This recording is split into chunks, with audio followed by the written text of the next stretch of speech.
Remember field trips and first dates? Generations have come to the Exploratorium to learn and play. Now we need your help, and every dollar you donate will be doubled. Sustain the wonder.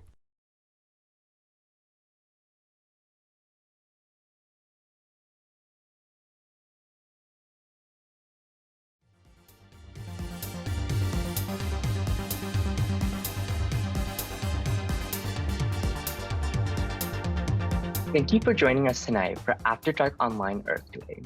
My name is Jason Lam, and I use he, him pronouns.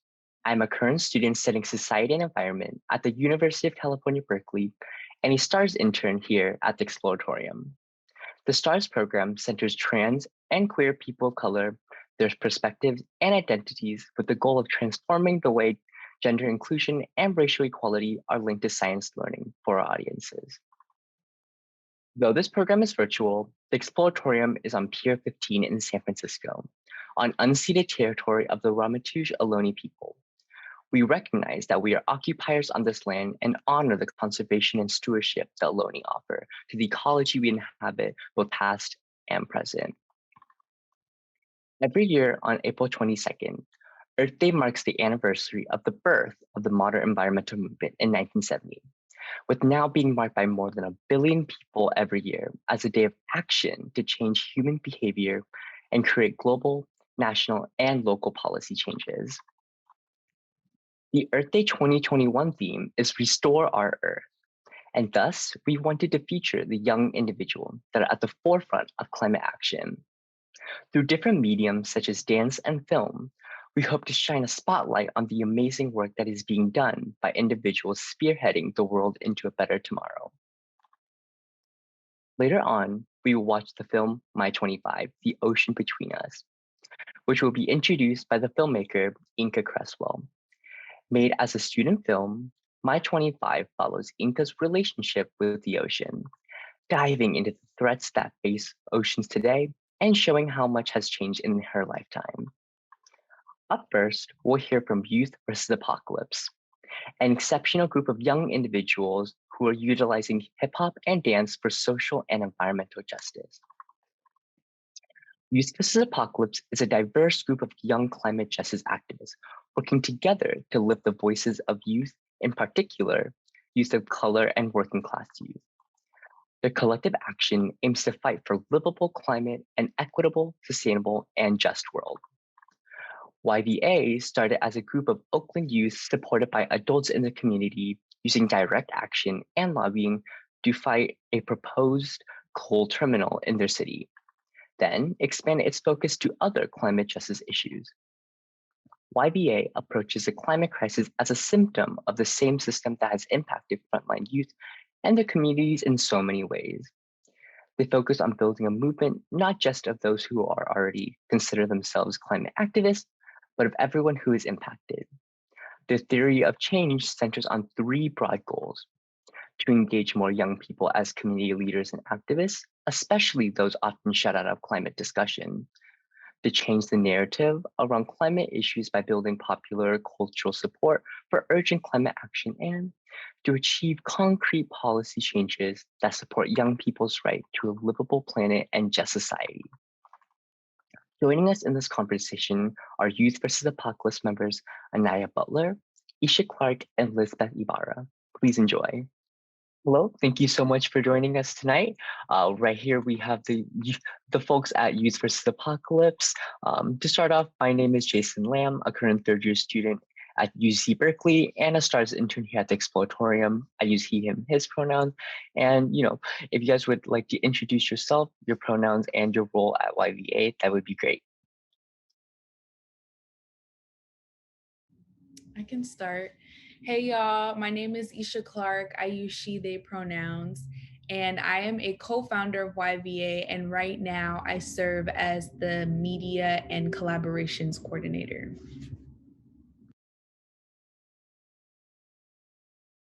Hey y'all, my name is Anaya Butler. I use she, her pronouns, and I'm a lead circle member, which is basically like the governing body of YVA, and I'm the hip hop and climate justice coordinator. Hey y'all, my name is Lisbeth Ibarra. I go by, my pronouns are she, her. I am also in the YVA Lead Circle, and I also co-coordinate the social media, all of the YVA social media, and I also coordinate one of the campaigns, California Youth versus Big Oil. Gotcha. Thank you guys so much for introducing yourself. To start off with the first question, what is the climate justice movement and what is YVA's role within that?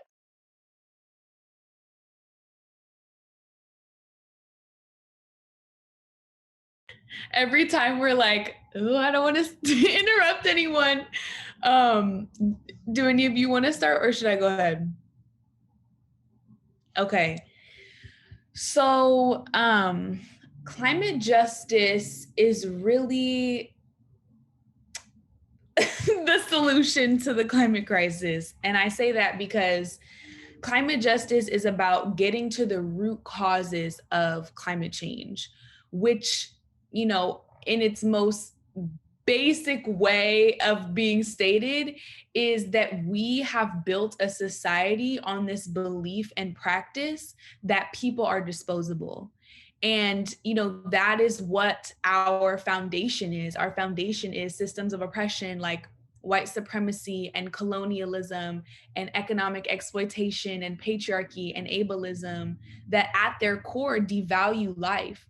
And climate justice work is about dismantling those systems of oppression, about dismantling that foundation so that we can not only stop the climate crisis, but prevent anything like it from ever happening again.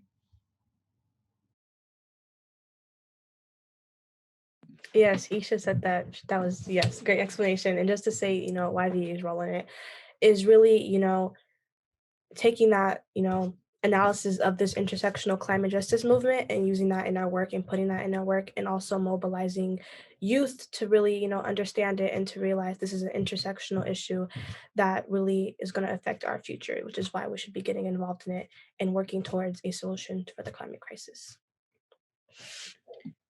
I feel like Isha and Anaya hit the nail on the head, but I just wanted to add on that when thinking of the climate justice movement, like the climate justice is so many things. It's not just like, I feel like because you hear climate, you're thinking of like, it's just climate change.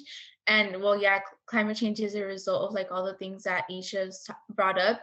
But when thinking about like climate justice, you're thinking of a world where everyone thrives, and it's a world completely different from the world we're living in right now, because climate justice is not a purely ethical issue. It's not like just the environment.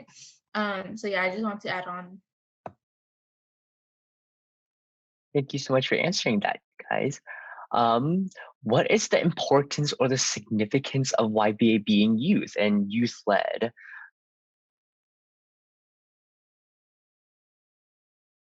I can just go and then maybe someone else can take it from here. But I think that like YVA is youth led, obviously, but I think the reason that it's super important that the climate justice movement is youth led is because a lot of the times young people are silenced, because when thinking about like, oh, climate change, I feel like lots of older like experts or professionals use like the information or data, whatever you want to call it, that they have to silence young people, and also politicians do the same. And we live in a, like, the reason that we're even facing the crisis that we're facing is because older people, or like our politicians or leaders, are people who have failed young people. So it's super important that the people who are being the most affected and the people that are going to be left without a future are uplifted and amplified in this movement. Does anyone want to add on? I can add something right quick, but I agree with everything Elizabeth said. And it's also, it's important for the climate justice movement to be youth-led because it's our future. And like Elizabeth said, it's really easy for youth to be silenced. And for, decades now, youth have been silenced. And when we look at any movement really seeking to achieve justice, it's always been youth-led.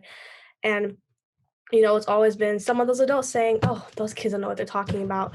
But, at the end of the day, it's our future. And it's sort of become a responsibility now because, like Elizabeth said, our power holders, our leaders have failed us once again. And so, as youth, we're accepting this, but then we're not, going to stop the world for it. We're going to continue. We're going to fight for justice. But yeah. Yes. Ditto. This is the world that we're going to inherit and then pass down.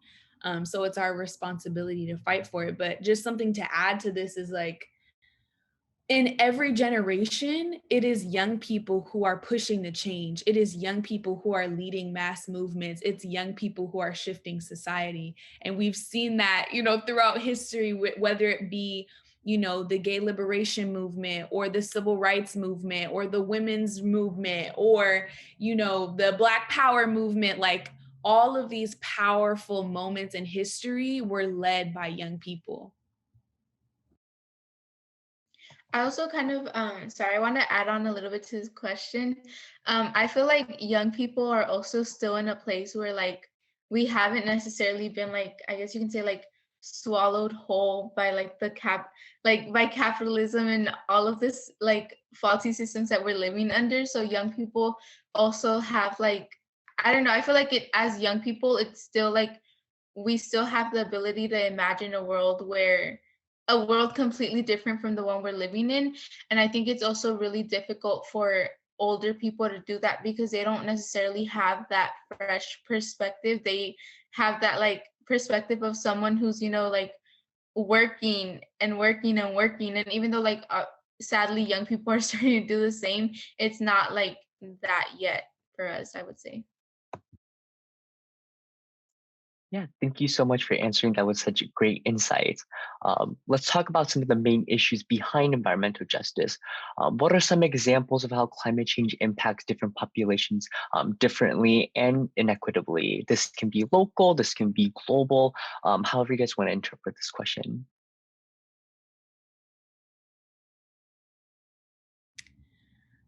There are so many answers to this question, and I'm sure that Lisbeth and Anaya have a lot of brilliant ones, so I won't take too long. But the first image that popped into my mind when you asked that question is this image of New Orleans after Hurricane Katrina, where there are these tanks with, folks in full military gear, like AK-47s on the back of these tanks. And to me, that is the epitome of climate injustice. And that's what we're talking about. That's one example. There's so many, but like, as the climate gets worse and worse, there will be more natural disasters. And on top of the fact that certain communities, especially people who are living in underserved communities where there's, less updated infrastructure and less resources to, just like rebuild your house if it gets destroyed by a hurricane, like there is also this very, going back to what I was saying before about like this narrative that people are disposable, like when we're in these situations of crisis, certain communities, specifically communities of color and poor communities and indigenous communities, are attacked. And we saw that in New Orleans when they enacted this martial law, and there were people who lost loved ones and lost their entire livelihoods and were trying to survive and were being called looters and were having guns pointed at them and were having tanks through their cities. Like that is just one of the ways in which climate change can intersect with white supremacy and racism and classism and all of these other systems that we already know about and experience.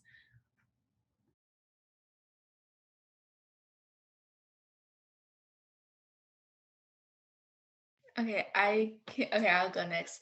I definitely like just like living, I guess you can say like a lot of like YVA is primarily like low income Black Indigenous people of color. And as someone who lives I feel like a lot of us experience environmental racism in different ways. And one example that I'm going to give is from my community. I live in Richmond, and this is where we have the Chevron refinery, you know, and Chevron has like, uh, obviously, like fossil fuel extraction is a big contributing factor to climate change. But not only thinking about climate change, but also thinking about like our public health. Richmond is a primarily low income community of color. So because of this refinery, most of us have higher rates of cancer and higher rates of asthma and other, you know, chronic illnesses. But at the same time, like when we do develop these illnesses because of this refinery that is purposely like in this community of color, we can't even afford to go to the doctor, you know, because and then it just kind of digs us in a deeper hole. And also I'm just speaking because like I said, I coordinate the California Youth Versus Big Oil campaign. And something that's actually super unfortunate is that in California, most of the people living near where like oil and gas extraction is happening is people of color, and it's like a huge number of people. So it's just like very obvious, like the environmental racism is super obvious. So I just wanted to point that out. Yeah, 92%, and that's a huge number. And fossil fuels actually cause 1 in 5 deaths, which is also really scary, but I feel like it's super important to acknowledge. Yeah, I think the first thing that comes to my mind is like local.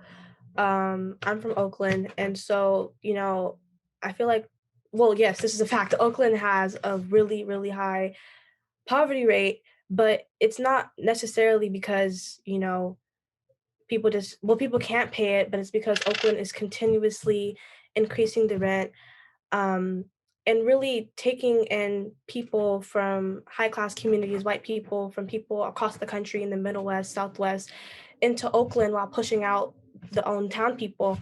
And so I'm saying this because people who don't have homes, they're more exposed to the pollution that we already have, and they're more exposed to getting respiratory diseases, cardiac diseases, diseases that are taking off years of their lives. And so this sort of what intersects with like gentrification, capitalism, and then also like what Isha says, viewing people's lives as disposable and as lives that they can't, they don't matter really. And so I think that's a thing that came to mind that really intersects with a lot of foundational systems of oppression, but also with plain facts in medicine. The last example I just want to point out, because I think it's really important, is about the connection between climate change and immigration. So, there is a lot of what we're calling climate refugees, which are people who are having to leave their home countries because of the severe impacts of climate change. There are droughts in a lot of countries, which are killing crops, and people can't eat and they can't make money because that's their livelihood. There are floods, there are natural disasters happening that displace people. And so people are having to immigrate to new places. And when we operate in this world that again devalues people, that treats people as disposable, it causes all of these issues. And we see like the disgusting treatment of people who are, being forced out of their homes and other places. Usually, let's be real, people from the global South that are being pushed out by a crisis that is caused by, people from the global South and the global North. Why am I tripping now? Yeah, but the more affluent, quote unquote, developed countries who are responsible for creating this crisis are causing all of this destruction and displacement in the global South.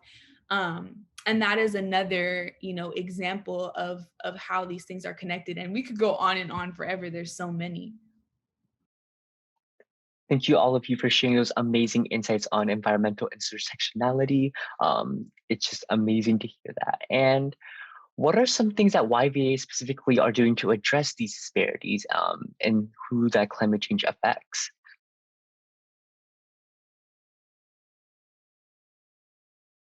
I can start off and then y'all can add on. But one thing that we have is we actually have six different six different campaigns right now that young people can get involved in. And we have basically we have one of them, like I mentioned, California Youth versus Big Oil, targets Governor Newsom because he's rolling out so many fossil fuel permits, and he's the one allowing these huge corporations to basically, devalue life the way Isha was saying and treat people as disposable, or like not even enforcing like a 2,500-foot buffer zone between where oil and gas extraction is happening and where people are trying to like go to school and work and play outside.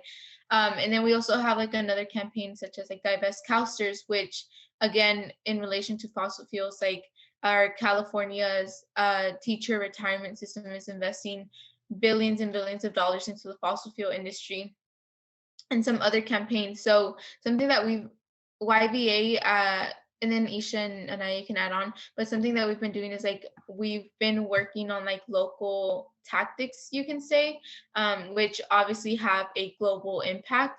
And yeah, and I'll pass it on.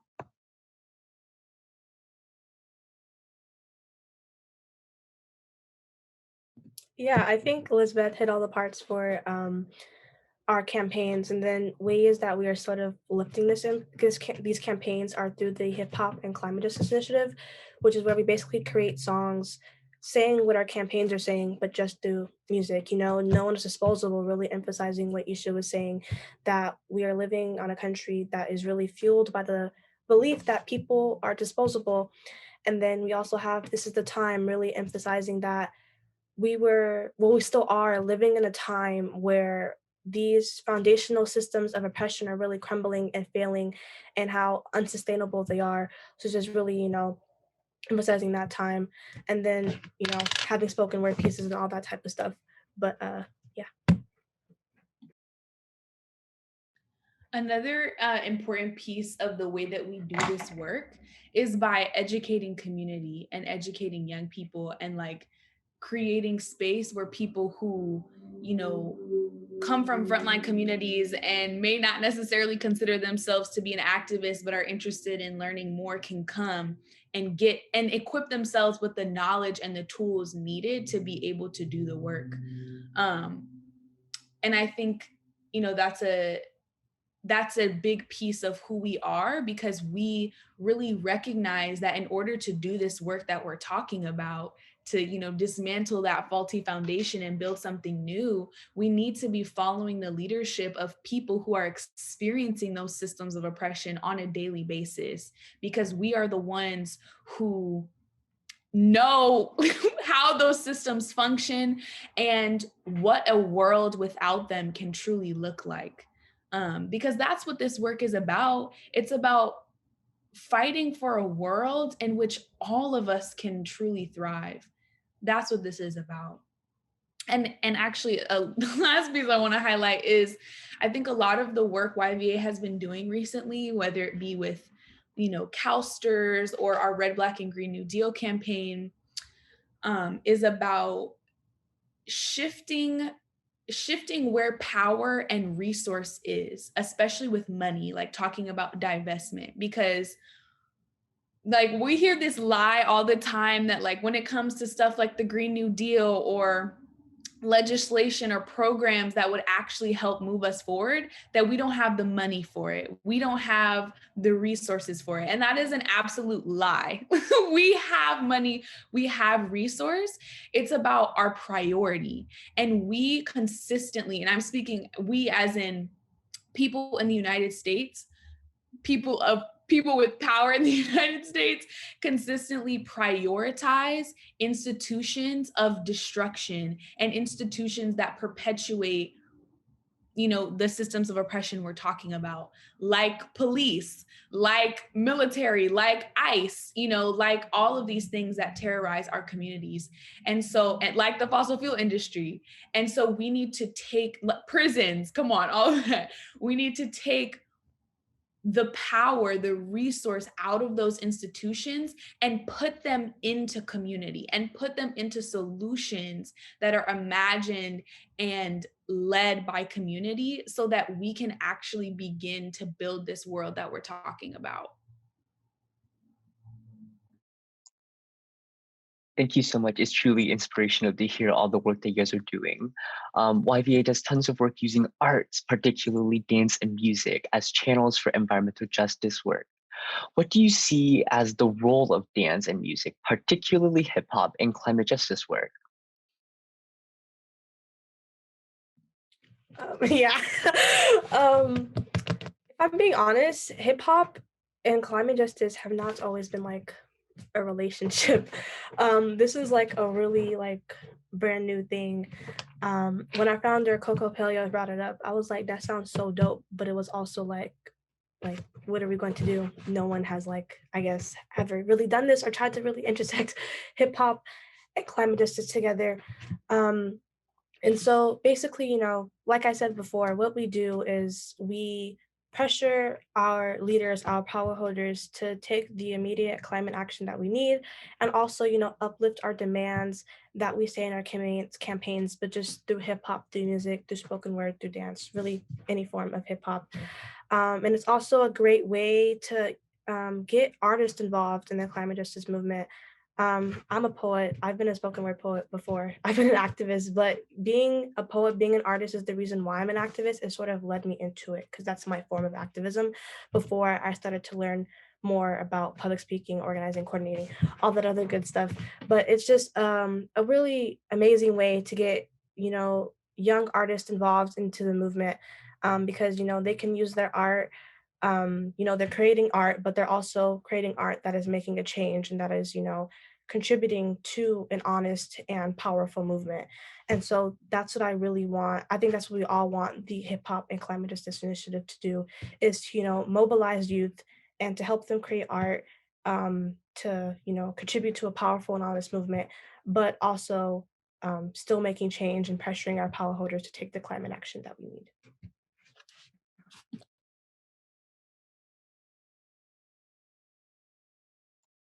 We're going to be watching your video, No One is Disposable, up next. What inspired you guys to put this video together, and what should we be thinking about as we watch it?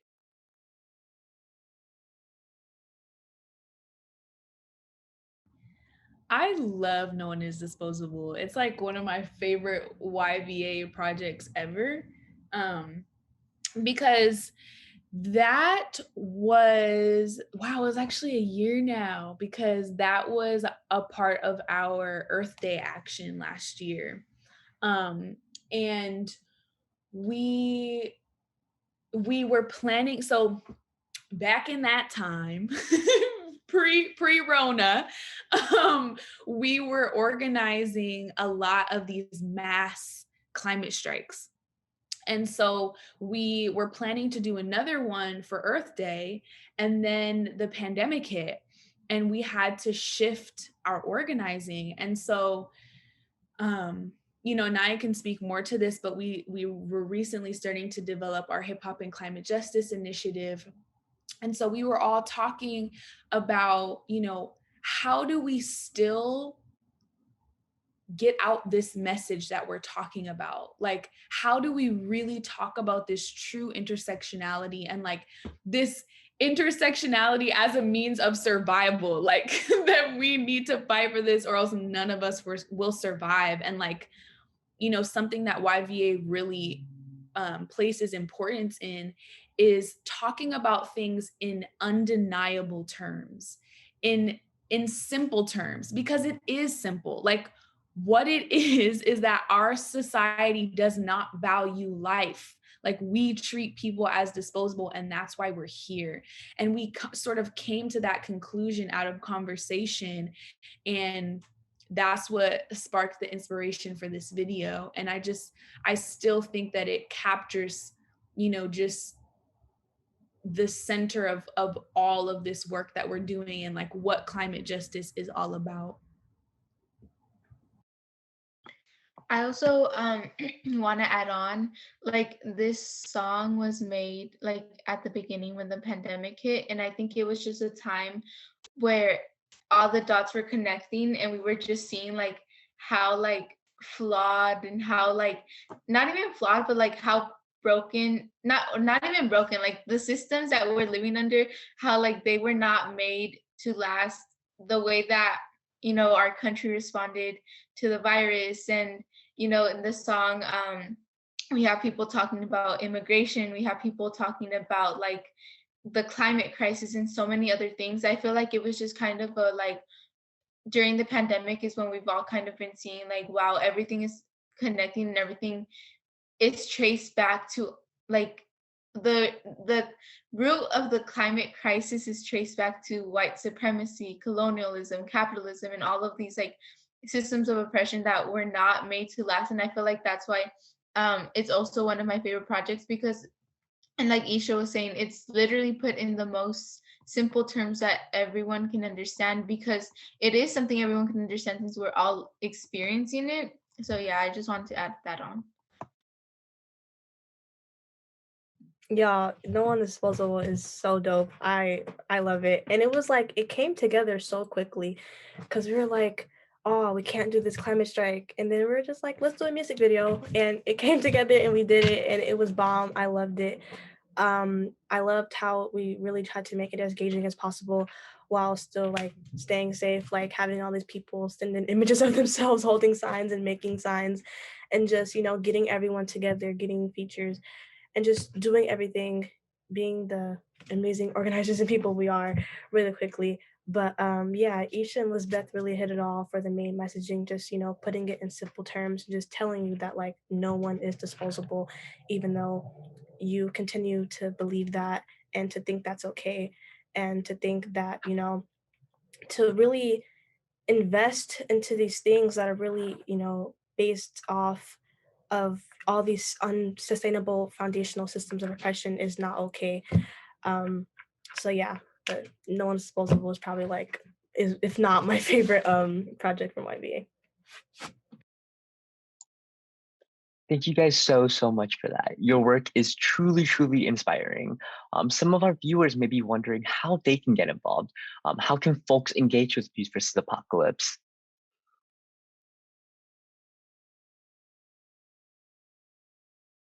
I can just go and then, okay, you go, Isha. Okay, I was just gonna say, definitely our campaigns. We love when people join our campaigns. We have, like I said, we have 5 different ones. Maybe we can provide the link to the campaign form. I don't know if Anaya or Isha, you have it. I don't have it at the top of my head. But another way is our fellowship, our yearly fellowship, which we're no longer accepting applications because our fellowship ends in June, but we will have one. We have one every year.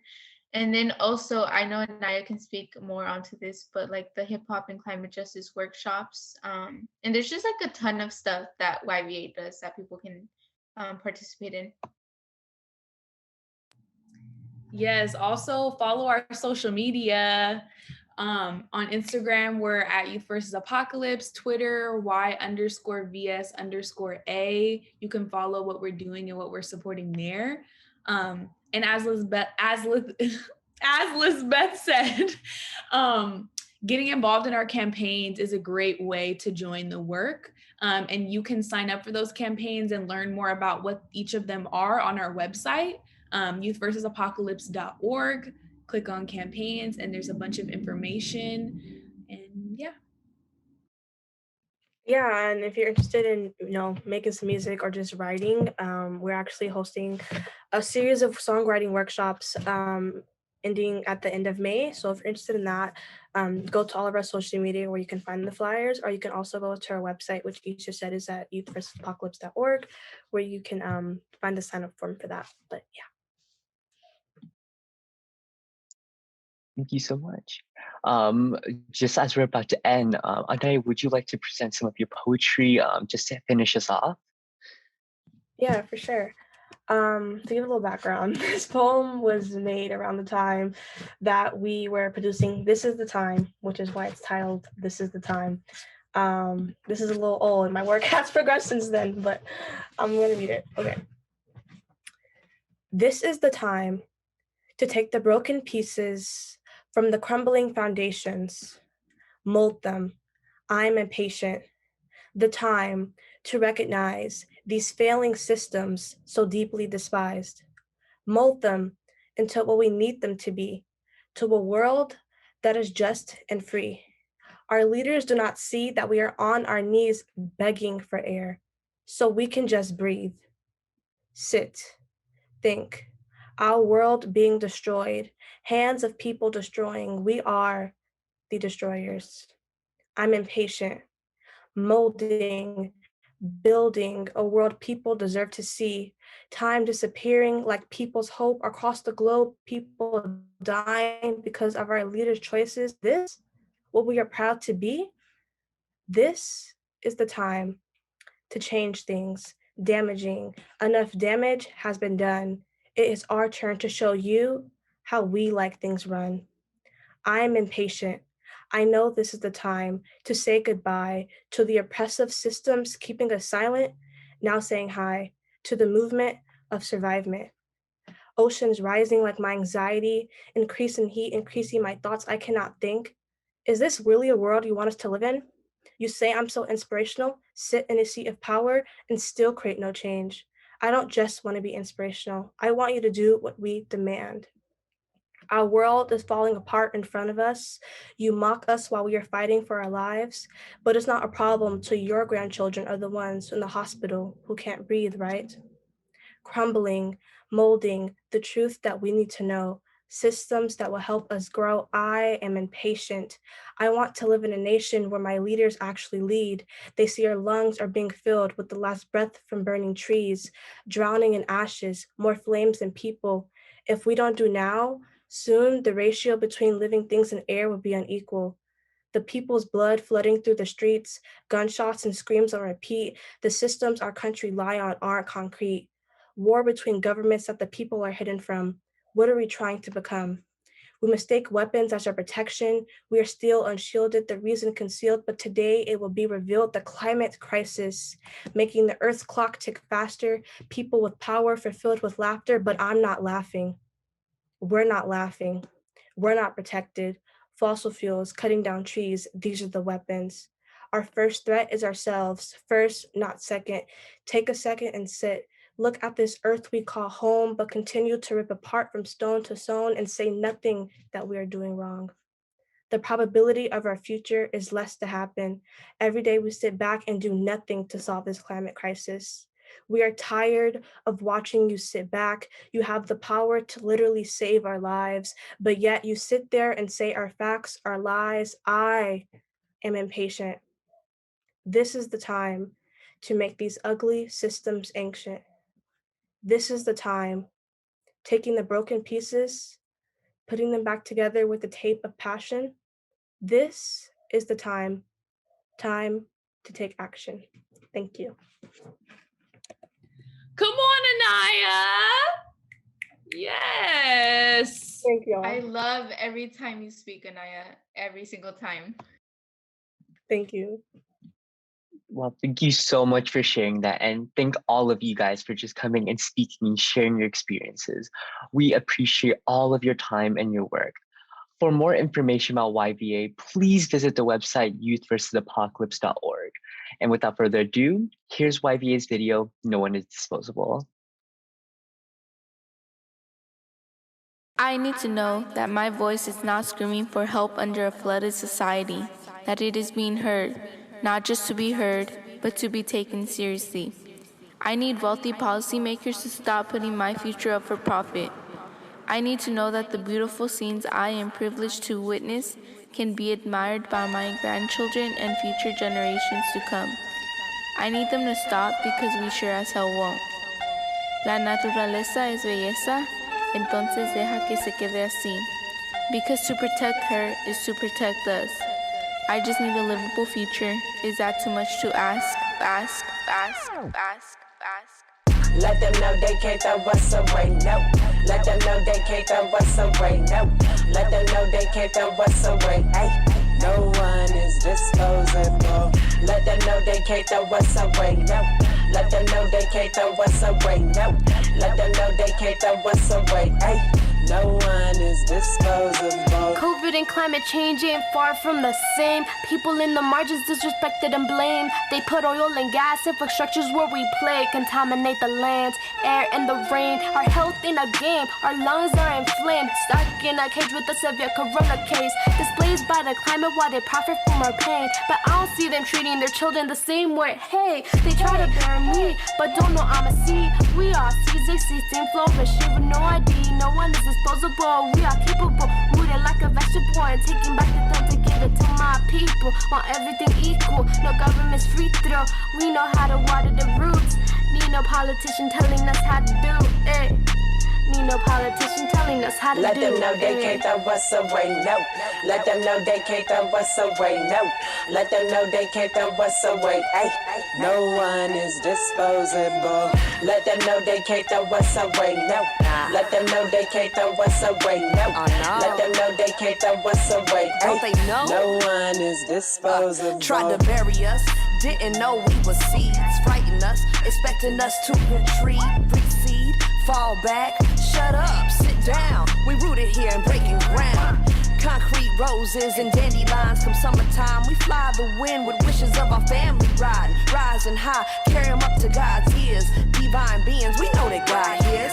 See the system writhing, crying, fighting for its last dying breath. It rather pillage till it's nothing left, and paradigm shift to the left. Like sharing wealth will be the kiss of death. Well, I got a news flash for you folks. Our youth are ravenous savages, and they ain't gonna take no more. So kiss your billions to sleep tonight, cause come morning time, we gon' retrieve our birthright.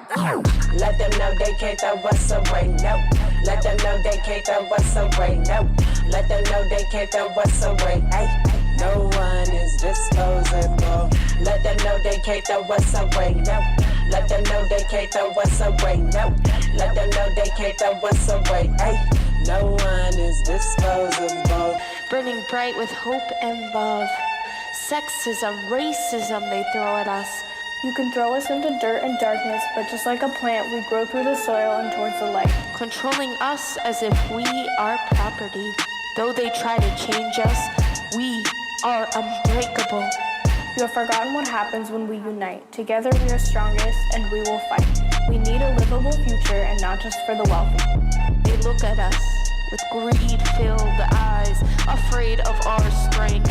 The toxic pollution you dump into the air is like poison and makes us all unhealthy. I'm fighting for my sisters and brothers in Mother Earth. I'm sorry that you have forgotten her worth. It depends on our people understanding how important our voices and thoughts are. Because unlike before, we refuse to be silenced. I'm fighting for a world where people will be prioritized over profit.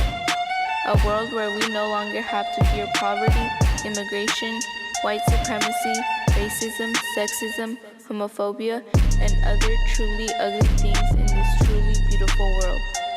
I stand with those who continue to be systematically silenced and whose presence seems to be dismissed. For those who have been here for centuries long before us and continue to be exploited and misrepresented. I stand with the indigenous leaders who are filled with knowledge but are constantly mistakenly spoken for.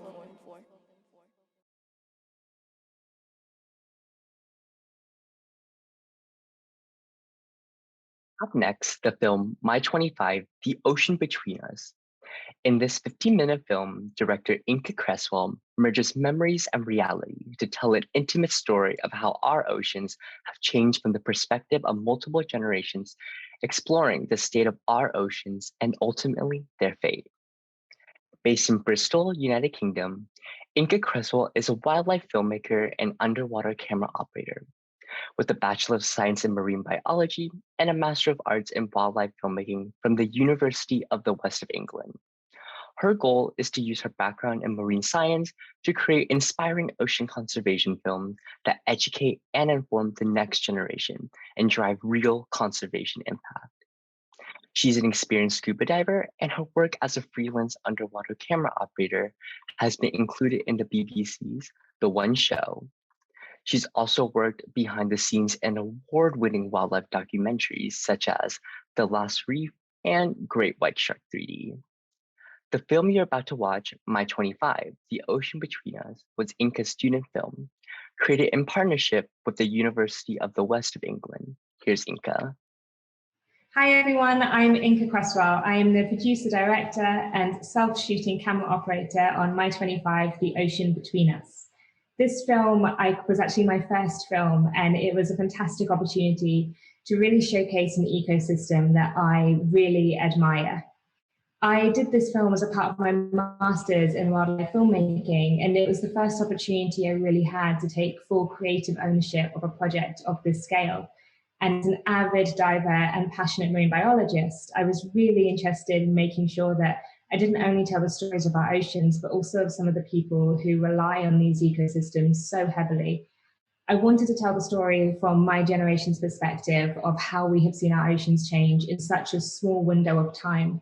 And through this film, I tried to take my audience on a journey to some of the places that I remembered to show just how much they've changed in just my lifetime. In just 25 years, I have watched some of the most stunning reefs in the world start to bleach, but I've also been left feeling hopeful and inspired by some of the most incredible people who work day in, day out to preserve these ecosystems and create opportunities for the local community to continue to utilize these reefs in a way that doesn't only protect our planet, but also the communities that live within them.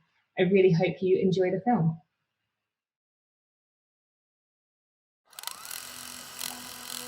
I have always been enchanted by stories of our oceans, great tales of exploration, and an ocean thriving with life. I imagined, what would I have seen if I had dived on these sites just 10, 20, or 50 years earlier? Would I have seen sharks here? Would the ocean floor have been lined with beautiful corals and tornadoes of jacks? For years, we have been sold a story about beauty below the waves. But unfortunately, like most stories we've been told, they were never ours. They belong to a different generation, my father's generation.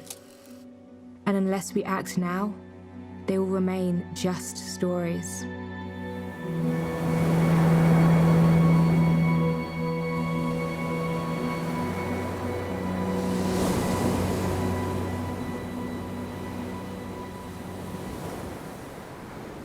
I grew up by the ocean, captivated by the waves and the mysteries that lay beneath them.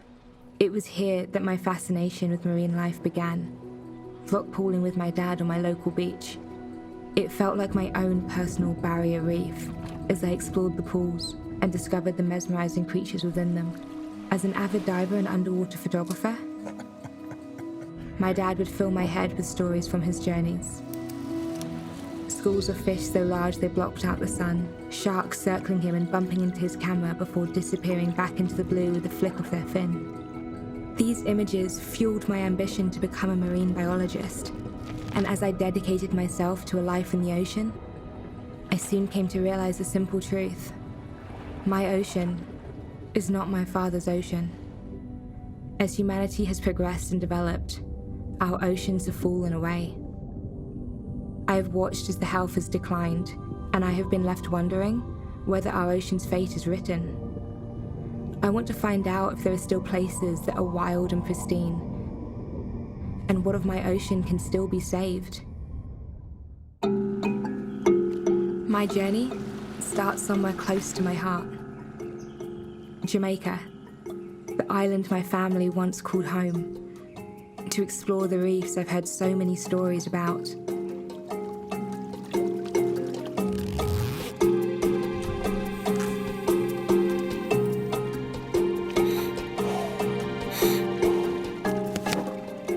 Is the reef my father saw still here?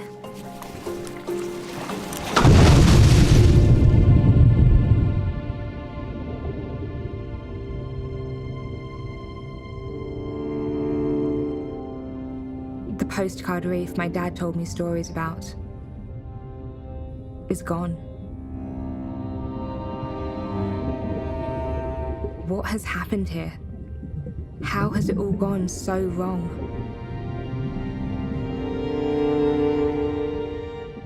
To fix the problems beneath the waves, we must first turn our attention to what is happening above the surface.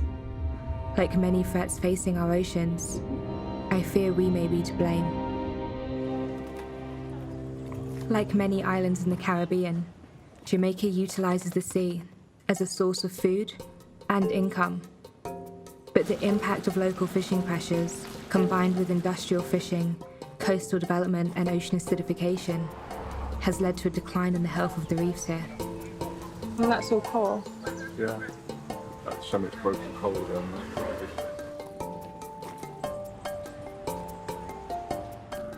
Fishermen now have to travel further out to sea to catch smaller fish.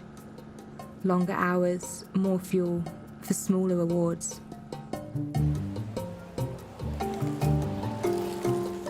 Diving on these reefs, it's clear there are very few big fish left. Problem, the knife to stick them when they get you. They are bad fish, you know. Yeah, I see up in the water, you know. Yeah, barracuda. Dangerous fish. And apex predators like sharks are nowhere to be seen. If fish numbers are ever to return here, fishing practices need to be regulated to give this delicate ecosystem time to recover.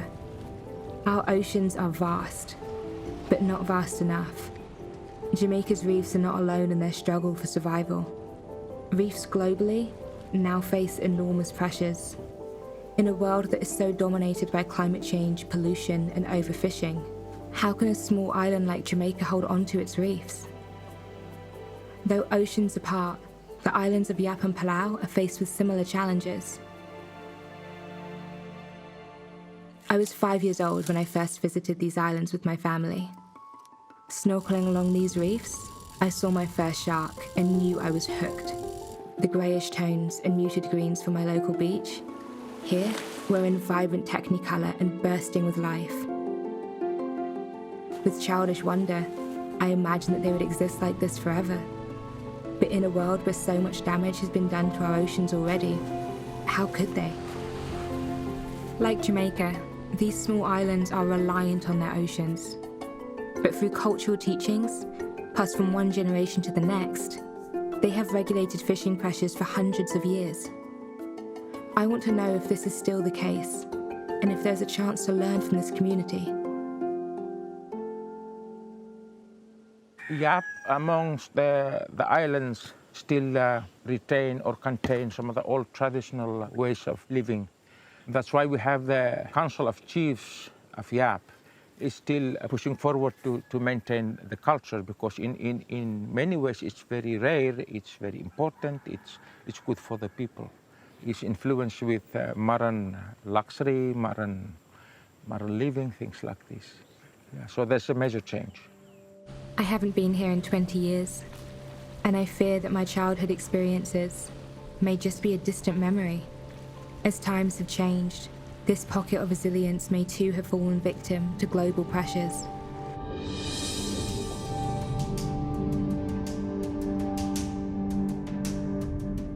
Taking my first breaths beneath these waters, I'm relieved to see it as exactly how I remember. A hidden treasure in the Pacific Ocean. It's not perfect. Warming seas have taken their toll, but it's vibrant and healthy, almost the postcard reef from my father's stories. Here, I can see marine life the way I had always imagined.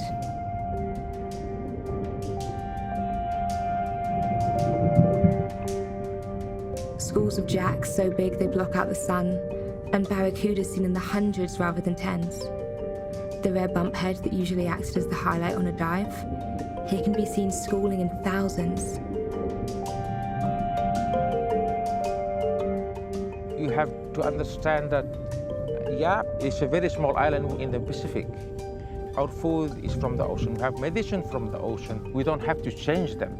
We have to live with the nature to keep it. Yap and Palau were the first countries to create sanctuaries that protected wonderful animals like sharks and mantas, and their local understanding of fish spawning activities and life cycles has allowed them to regulate fishing practices in a way that will preserve these waters for generations to come. Here, I can see sharks in abundance, hunting and hanging in the upwelling currents. These marine protected areas act like windows in time. They allow us to step back into the days when sharks were still the ruling apex predators in our oceans, and we were just visitors. But as I dive, surrounded by the marvel that first inspired me on this journey, I can't help but wonder what the fate of our oceans will be. Is there really a chance for recovery on our worst affected reefs? Or will seascapes like this remain treasures that only a few can witness in the furthest corners of our planet? In Jamaica, where I had seen only a desolate and dead reef, there's now a chance of it coming back to life. Here at the Alligator Head Foundation, they've begun to turn things around, and I want to meet the people who've assisted in making this change happen. I was a fisherman. Used to do spearfishing inside of the center, that is a no-take zone. Back then you didn't see this much fish. But now you actually see that is actually changing. So they say they stopped fishing for 20 years just to bring back the fish population, and it did actually work. So for us, I think we just have to accept a little change and work with the flow and see how it goes.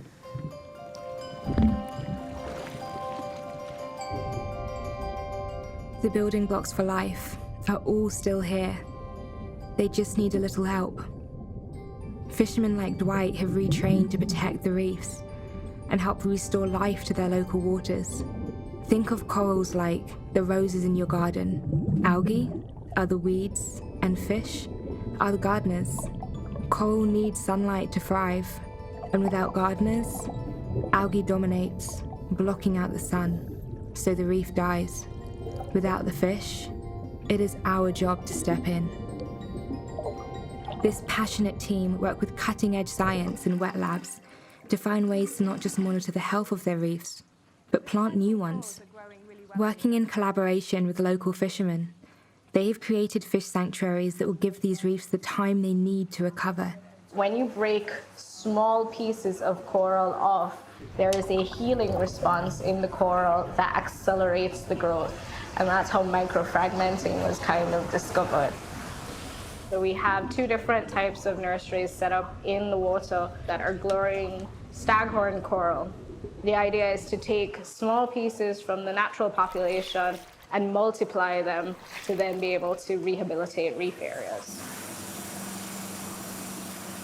If you attach a number of pieces, like what I've done here, on the same piece of substrate, they will all grow at this accelerated rate, and then they will fuse together because they're all the same genotype and create a larger coral in a shorter period of time that can then be outplanted on the reef. So you're telling me about this little coral that's just the one polyp and how you think it's happy. How can you tell if a coral's happy? Generally, when corals are happy, their tentacles are exposed. When those tentacles are exposed in the water, they're out, they're feeding. It's a settled coral that's trying to absorb as much as it can. So this coral, which was cut maybe 10 days ago, and it's a single polyp, is all exposed and happy. So that shows that this is viable. One polyp is viable for regeneration. This is staghorn coral, an endangered species that used to be prevalent on these coasts. Their branch-like structures dissipate wave energy and create unique habitats for marine life. I want to see colors. I want to see more coral than algae. I want to see all 26 species of Atlantic corals somewhere out there on that reef. For me, fish are the extra. The corals create that movie scene. By returning these essential habitats and storm barriers to the coast of Jamaica and regulating fishing pressures, the Alligator Head Foundation have restored hope for this small island. Healthy coral means fish-filled seas. In just a few years of work, fish biomass is recovered by 200%. I can only wonder what these waters will look like in another 25 years.